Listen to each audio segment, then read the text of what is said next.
आप x Y Z, आप यहाँ पर यक्स चर भी ले सकते हैं, यस भी चर होगा, लेकिन आप यहाँ यक्स वाई चर, पहला चर हो जाएगा एक्स, दूसरा हो जाएगा वाई। दो चर रेखिक समीकरण होंगे। दो चर रेखिक समीकरण का मतलब है आपको यक्स और वाई के रूप में मानना है। यदि बड़ी वस्तु है तो यक्स मानना है, छोटी वस्तु है तो वाई मानना है। ध्यान रखिएगा, अधिक के लिए आप प्लस लगाएंगे, जोड़ेंगे। अधिक, वृद्धि के लिए आप प्लस लगाएंगे, कम हो तो माइनस लगाएंगे, और गुना हो तो गुणा करेंगे।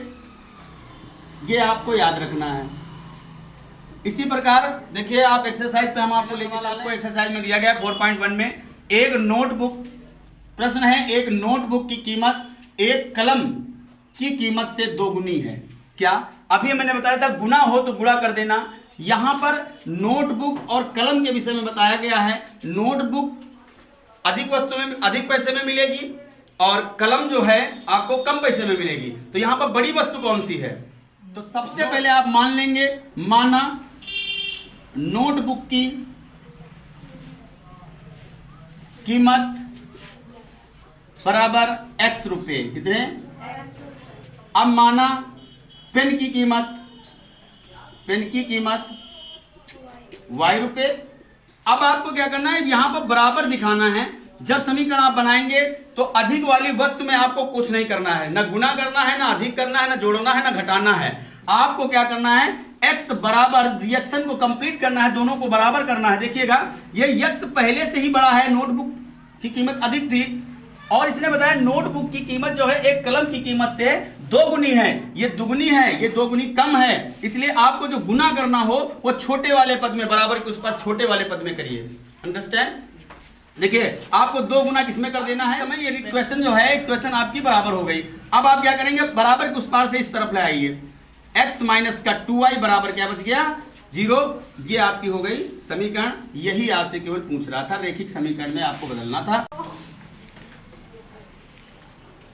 दूसरा आपको बता रहा, रेखिक समीकरणों की ax plus bx plus c बराबर 0 के रूप में व्यक्त करके a b c के मान बताइए। वेरी इजी है सवाल। आपको इसमें कितना ध्यान देना है, ये आपकी जो रिएक्शन है ये तुलना समीकरण है। ये क्या है? तुलना समीकरण है। तुलना समीकरण में आप कैसे तुलना करेंगे, पहले इसको समझ लीजिए। आपकी जैसे आपका पहला क्वेश्चन है, क्या दिया गया है, 2x प्लस 3y बराबर 9.35 के ऊपर बार है, उससे हमें कोई लेना देना नहीं है। आप तुलना करने के लिए ध्यान रखिएगा, ax प्लस by, इस रिएक्शन के नीचे जहां पर x है वहां पर x लिखिए, जहां पर y है वहां पर y का रूप लिख लीजिए, और प्लस c था वहां पे तो प्लस c होना चाहिए, बराबर 0 होना चाहिए। हमने देखा इस सवाल में, मैंने देखा कि ये बराबर के उस पार है, 0 नहीं है। जब तक आप करेंगे, अब आप क्या करेंगे, पुनः अगेन उस रिएक्शन को आप नोट करेंगे। अब देखिए प्लस में है, बराबर के उस पार है, इस तरफ आप पक्षांतर करके ले आइए, 9.35 बार हो जाएगा, बराबर 0 हो गया। देखिए ये दोनों रिएक्शन 0 के बराबर में हो गई। अब आप तुलना कैसे करते हैं, तुलना से घबराना नहीं है। तुलना में आपको गुणांक याद रखना है। ये a और b और ये c जो है ये गुणांक का रूप कार्य कर रहे हैं। अब आप देखिए x से x चला गया, y से y चला गया, अब बचा क्या, a के स्थान पर बच रहा है, देखिए a बराबर 2, आपको a बराबर 2 लिख लेना है। b के स्थान पर देखिए बच रहा है b बराबर 3। अब उसके बाद c के स्थान पर क्या बच रहा है, c के स्थान पर ये माइनस लग गया, तो माइनस को आपको कंपलसरी लगाना है, इसको नहीं छोड़ना। अगर आप इसको छोड़ते तो गलत हो जाता सवाल। तो माइनस का 9.35, इस तरीके से आपको तुलना करनी है।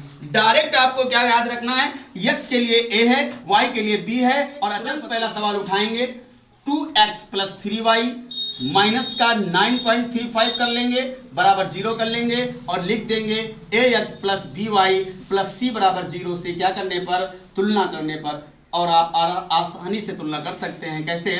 a इक्वल टू क्या हो गया 2, b इक्वल टू क्या हो गया 3, y b में मिल रहा है इसलिए 3, और c के स्थान पर मिल रहा है माइनस का 9.35 बार। आपका ये सवाल सॉल्व हो गया। क्वेश्चन नंबर 2 आपको दिया गया है, क्या दिया गया, x माइनस वाई बटे 5 लिखा है और माइनस 10 बराबर 0। देखिए बटे में है तो इससे घबराना नहीं है। आपको याद रखना है x माइनस ये लिखा है y गुणा 1/5, क्योंकि एक सभी के गुणांक में होता है, -10 इक्वल टू 0। अब आप देखेंगे, ध्यान दीजिए कि x तो है, एक ही स्थान पे हम रखें क्या? अरे आपको घबराना नहीं है, एक ही स्थान पे रखेंगे क्या? सभी के गुणांक में 1 होता है, सभी की घात में 1 होता है, सभी में मल्टीपल में 1 होता है, सभी के ऐड में 1 होता है, इसलिए आपका यहाँ पर एक ही स्थान पे कितना है? 1 है। इसलिए आप तुलना जब करेंगे तो a बराबर माइनस का 1/5 एंड c बराबर माइनस का 10, ये भी गया है। क्वेश्चन नंबर 3 आपको बता रहा है कि माइनस का 2x प्लस का 3y बराबर 6। आपको फिर वही कार्य करना है, 0 आपको नहीं दिखा, जब आपको 0 नहीं दिखा तुरंत आपको क्या कर लेना है, उसको बराबर की इस तरफ ले आना है। माइनस का 2x प्लस का 3y माइनस का 6 इक्वल टू 0।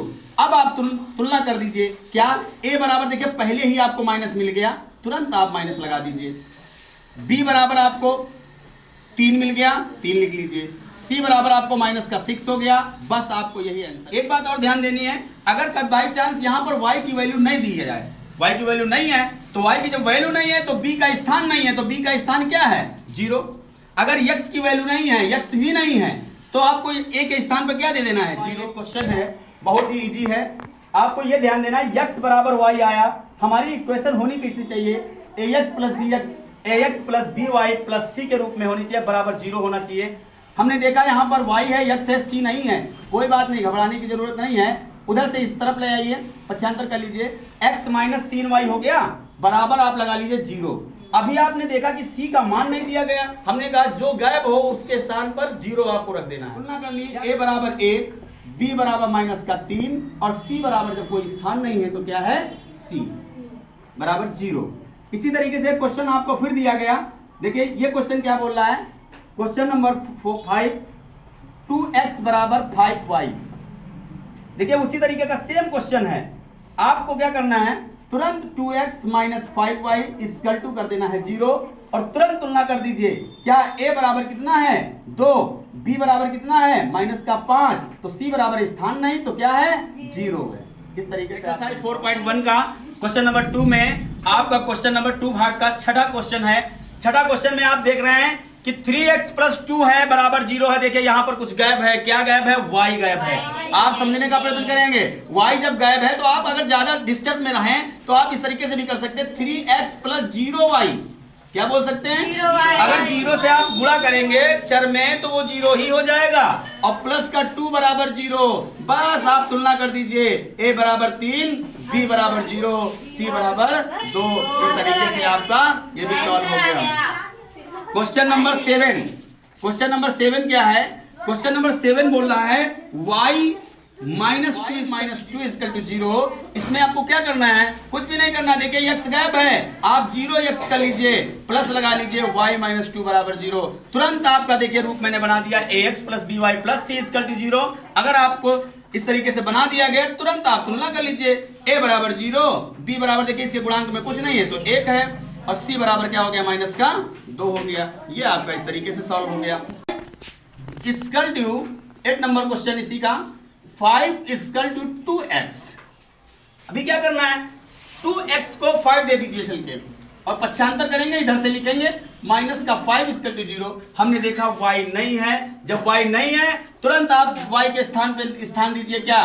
प्लस का 0y माइनस के 5 इक्वल टू 0। तुलना कर दीजिए, a बराबर 2, b बराबर 0, c बराबर माइनस के 5। इस तरीके से आपके पूरे सवाल सॉल्व हो गए। a और b के रूप और c के रूप निकल आए। ये तुलना समीकरण याद रखना है आपको, ax plus by plus c equal to 0 जो है दो चर रैखिक समीकरण की तुलना की समीकरण है। इसी से आप तुलना कर सकते हैं, रिएक्शनों की तुलना करके गुणांक के मान निकालते हैं। ठीक है, इस तरीके से आप तुलना आसानी से